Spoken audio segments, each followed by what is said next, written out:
सनितपुर जिल्ला एक्स-एनडिएफबि आफादा रन्जन दैमारी बिथांनि 64थि जोनोम सान फालिदों।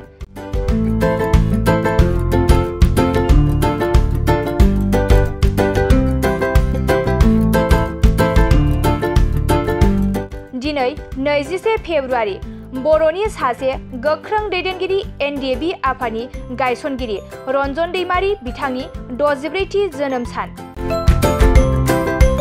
बे सानखौ इउनाइटेड फराम अफ एक्स-एनडिएफबि आफादा गुबुन गुबुन जायगाफोराव फालिनाय बादिनो सनितपुर जिल्लानि सिङाव थानाय बाथासिपुर मिलन गोजौ फरायसालिनि गेलेग्रा फोथाराव खुंफुंनाय जायो। बे हाबाफारियाव बाहागो लायो इउनाइटेड फराम अफ एक्स-एनडिएफबि आफादनि लेङाइ आफादगिरि आरगुथाल आरो अर्गेनाइजिं सेक्रेटारि सनजित बसुमतारी बिथांमोना लोगोसे सनितपुर जिल्लानि सिङाव थानाय एक्स-एनडिएफबिनि गासै बिबानगिरि आरो ओनसोलनि रायजो राजाफोरा। बेनि गेजेरजों रन्जन दैमारी बिथांखौ सोरखारा जेसे हायो थाबै जेलनिफ्राय दिहुननो थाखाय खावलायहरो। एनडिएफबिर प्रतिष्ठापक सभापति रन्जन दैमारी उर्फे डिआर नाब्ला महाशयर 64तम जन्मतिथि। आमी प्राक्तन एनडिएफबि संगठনৰ ফালৰ পৰা আমি জিলা পৰ্যায়ত আৰু কেন্দ্ৰীয় পৰ্যায়তো আমি উদযাপন কৰিছোঁ। লগতে আমি তেখেতৰ সুস্বাস্থ্যৰ বাবে প্ৰাৰ্থনা কৰিছোঁ। তেখেতৰ দীৰ্ঘায়ুৰ কাৰণে আমি প্ৰাৰ্থনা কৰিছোঁ আৰু আমি আশা ৰাখিছোঁ তেখেতে অতি সোনকালে যাতে মুক্ত আকাশৰ তলত আহি আমাৰ সমাজৰ মাজত গোটেই এই অঞ্চলৰ গোটেই অসমৰ যাতে স্থায়ী শান্তি প্ৰতিষ্ঠাৰ স্বাৰ্থত তেখেতে আগভাগ ল'ব আৰু কাম কৰিব। আৰু চৰকাৰক বিনম্ৰ অনুৰোধ জনাব বিচাৰিছোঁ তেখেতক মুক্ত আকাশৰ তলত অনাৰ যি প্ৰক্ৰিয়া, যি আইনগত যি ব্যৱস্থা আছে সেই ব্যৱস্থাখিনি যাতে চৰকাৰে লয়। মই অসম চৰকাৰক আৰু আমাৰ বিটিআৰ চৰকাৰক বিনম্ৰভাৱে অনুৰোধ জনাইছোঁ যাতে তেখেতক যিকোনো প্ৰকাৰে যাতে মুক্ত আকাশৰ তলত অনাৰ ব্যৱস্থাটো কৰে। চৰকাৰৰ যদি সদিচ্ছা থাকে, চৰকাৰৰ সদিচ্ছা থাকিলে মানে কৰিব নোৱাৰা কাম একোৱেই নাই। চৰকাৰৰ আমাৰ বিশেষকৈ অসম চৰকাৰৰ আমাৰ সকলোৰে মৰমৰ মুখ্যমন্ত্ৰী ডক্টৰ হিমন্ত বিশ্ব শৰ্মা তেখেতক অনুৰোধ জনাম। তেখেতে নিশ্চয় সকলো কথা বুজি পায় আৰু উপলব্ধি কৰে।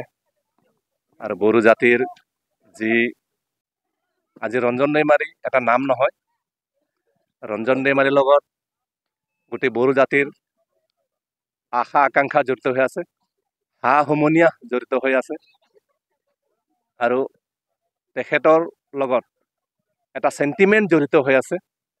গতিকে তেখেতক যাতে মুক্ত আকাশৰ তলত আনি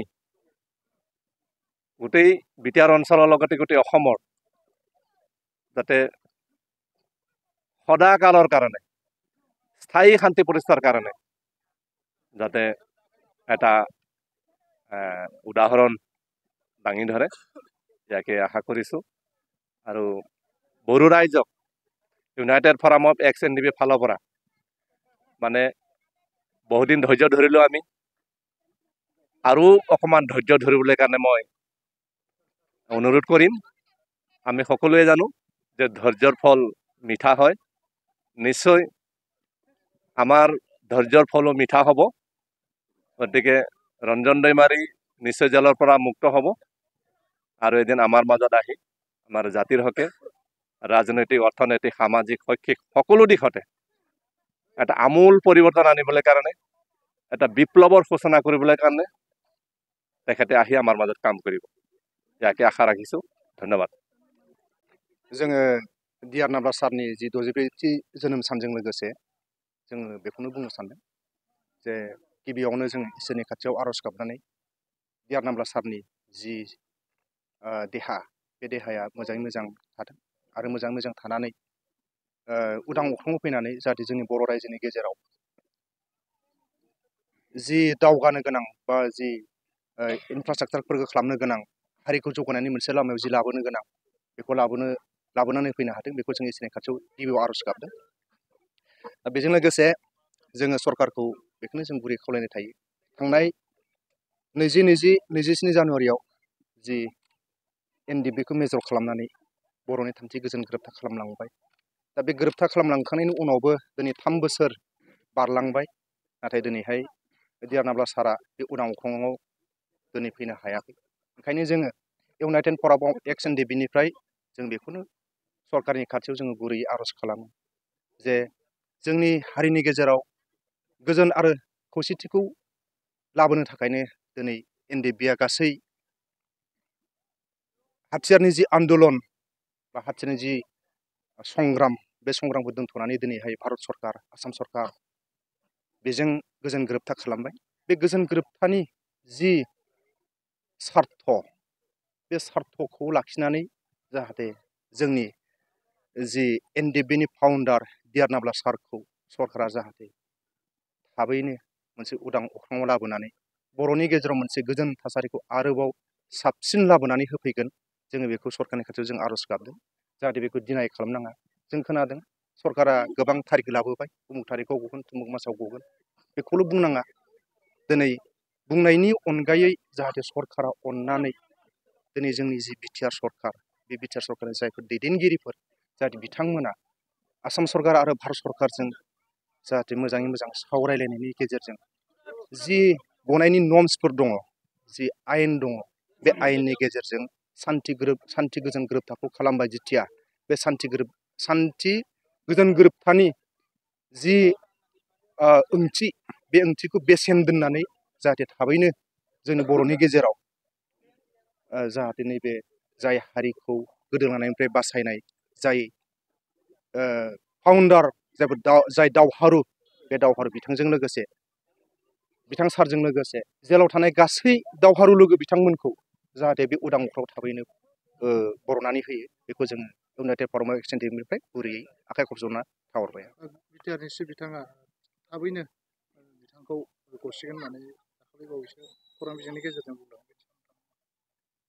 दा बेनो सरकारखौ आं गुरै खावलायहरनो सानो इउनाइटेड फराम अफ एक्स NDBनिफ्राय सारा जाहाथे बुंनानैल' थानाङा खामानिखौ प्रेक्टिकेलि हिसाबै मावनानै जोंनि बर'नि गेजेराव मोनसे जि मोगथां बे मोगथांखौ जाहाथे खालामनानै होयो बेखौनो खावलायनाय थाबाय।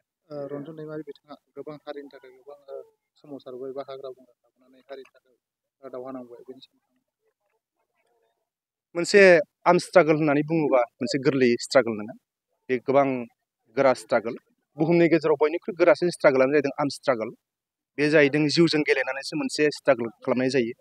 जिउआ दिनै दं गाबोन गैया आर्म स्ट्रागलजों दा बिनि गेजेरजोंबाबो हारिया गोदोलांनायखौ बोरैहाय बोखांनो बेखौसो सिन्था खालामनानै गावनि जिउखौ सिन्था खालामालासिनो बै हारि गोदोलांनायखौ सिन्था खालामनानैसो दिनैहाय स्ट्रागल खालामदों। स्ट्रागल खालामनानै दिनैहाय मोनसे नङा मोनसे स्टेटासाव जों फैनो हादों मोनसे थाखोआव जों दावखोनो हागोन जाहाथे बेबायदि सासे गिदिर रिभलुसनारि सासे दैदेनगिरिखौ माने नैबे सान्थि सुक्ति जाखांनानैबो माने मोनसे जेलाव दोनबाय थानाया मोनसे एकदमबारे गनायथावै आरो मोनसे लाजिथावना मोनसे आखु जादों होननानै जोङो इउनाइटेड फराम अफ एक्स NDBनिफ्राय माने बेखौ जों साननानै लायो। क'क्राझार नोगोरनि RNB लामाजों थांनाय बागानसालि वार्ड नाम्बार 8आव रायजो राजाफोरनि गोग्गो देहा लाखिनो थाखाय सानजोरां इन्टारप्राइजआ गोदानै जेनेसा वेलनेस प्राइभेट लिमिटेड बेखेवदों। बे सानजोरां इन्टारप्राइज आयुर्वेदिक गलायाव मानसिनाव जानाय गेदेर गेदेर बेरामनि मुलिफोरखौ मोननो हागोन। किडनिकआव अन्थाइ जानाय, आथिं आखाइ जरा जरा सानाय, लिभार गाज्रि जालांनाय, मोदोमनि माननाय आरो बेनि अनगायैबो बायदि बायदि गेदेर गेदेर बेरामफोरनि मुलिफोरखौ बे सानजोरां इन्टारप्राइजआव लांफैनो हागोन। सानजोरां इन्टारप्राइजआव गासै बेरामनि मुलिफोरखौ हलसेल राङावनो लांनो हागोन। सानजोरां इन्टारप्राइज बिगोमाया फोरमायबावनाय बायदिब्ला नैबे 9954157149 जानबुं नाम्बारनि गेजेरजों नोंथांनि गोनांथि जानाय मुलिफोरखौ सुलाद लानो हागोन।